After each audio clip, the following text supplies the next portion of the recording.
नमस्कार दोस्तों, स्वागत है आपका जॉयफुल लर्निंग में।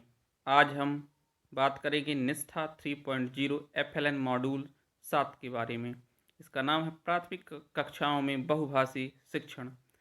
इसके 20 प्रश्नों के 20 उत्तर हैं और यह सभी राज्यों के लिए है। मैंने इस मॉड्यूल के सभी प्रश्नों को और उत्तरों को बस लिया है और बाकी की चीज़ें मैंने छोड़ दी हैं जिससे समय की बचत की जा सके। तो चलिए शुरू करते हैं प्रश्न उत्तर। पहला प्रश्न है, ज्ञान के सृजन के लिए किस भाषा का पुल आवश्यक है? उत्तर है परिचित भाषा। प्रश्न क्रमांक 2, प्रत्येक राज्य और राज्य के भीतर प्रत्येक स्थानीय प्राधिकारी भाषा संबंधी अल्पसंख्यक वर्गों के बालकों को शिक्षा के प्राथमिक स्तर पर मातृभाषा में शिक्षा की पर्याप्त सुविधाओं की व्यवस्था करने का प्रयास करेगा। यह कथन कौन से दस्तावेज में कहा गया है? उत्तर है भारत का संविधान।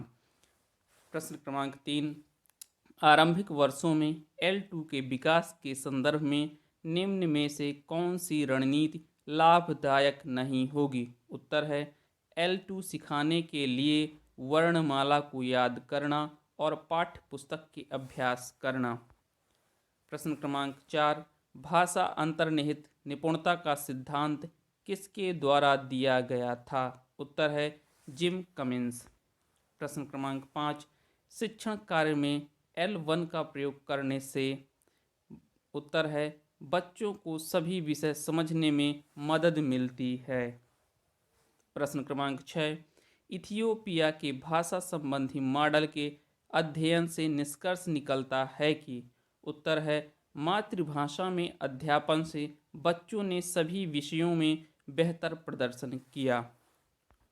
प्रश्न क्रमांक 7, निम्न में से कौन सा बच्चा सबसे अधिक मुश्किलों का सामना करेगा?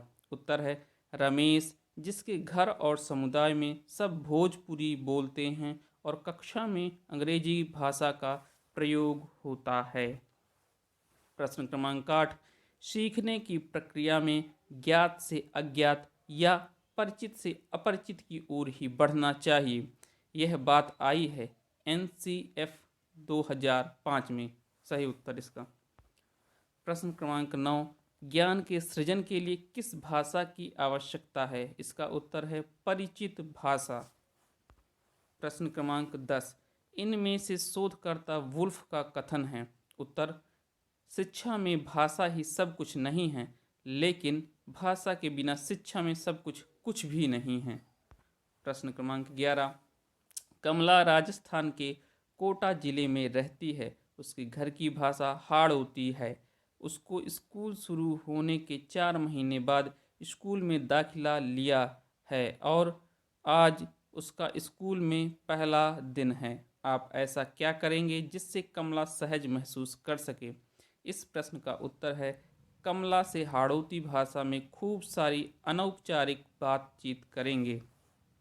प्रश्न क्रमांक 12, इनमें से कौन सा वाक्य राष्ट्रीय शिक्षा नीति 2020 के अनुसार नहीं है? उत्तर मातृभाषा में शिक्षण से बच्चे अन्य भाषाएं नहीं सीख पाते क्योंकि उसके लिए समय नहीं बचता। प्रश्न क्रमांक 13, बहुभाषी शिक्षण के लाभ में शामिल नहीं है। उत्तर है इसका कक्षा 1 में अंग्रेजी पढ़ना लिखना सीख जाना। प्रश्न क्रमांक 14, कमला जी कक्षा 2 के बच्चों को हिंदी सिखाना चाहती हैं। उन्हें अपनी कक्षा में निम्न में से कौन सी रणनीति अपनानी चाहिए? उत्तर है हिंदी भाषा का प्रयोग पूरी तरह से बच्चों के हिंदी समझने के स्तर के अनुसार करना। प्रश्न क्रमांक 15, कोर्स में वारली पेंटर की कहानी देने का उद्देश्य क्या है? उत्तर आवश्यकता अनुसार एक से अधिक भाषाओं के उपयोग के बारे में बताना। प्रश्न क्रमांक 16, इस कोर्स में हमने यह सीखा कि? उत्तर जिन क्षेत्रों में बच्चों की भाषा को शिक्षण का माध्यम नहीं बनाया जा सकता वहां बच्चों की भाषा का कार्य नैतिक तौर पर मौखिक प्रयोग करना चाहिए। प्रश्न क्रमांक 17, प्राथमिक स्कूलों में लगभग 25% बच्चों को आरंभिक वर्षों में गंभीर चुनौतियों का सामना क्यों करना पड़ता है? उत्तर घर की और स्कूल की भाषा में अंतर होना।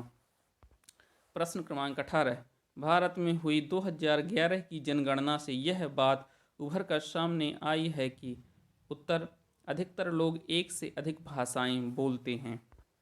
प्रश्न क्रमांक 19, बहुभाषी शिक्षण के संदर्भ में निम्न में से गलत वाक्य चुनें। उत्तर है, अलग अलग भाषाओं को कक्षा में जगह देने से बच्चों के सीखने पर नकारात्मक प्रभाव पड़ता है। प्रश्न क्रमांक 20, गलत कथन चुनें। उत्तर है, मातृभाषा में अध्यापन से बच्चों को अन्य विषयों को सीखने में कठिनाई होती है। इसके साथ ही हमारे प्रश्न उत्तर समाप्त होते हैं।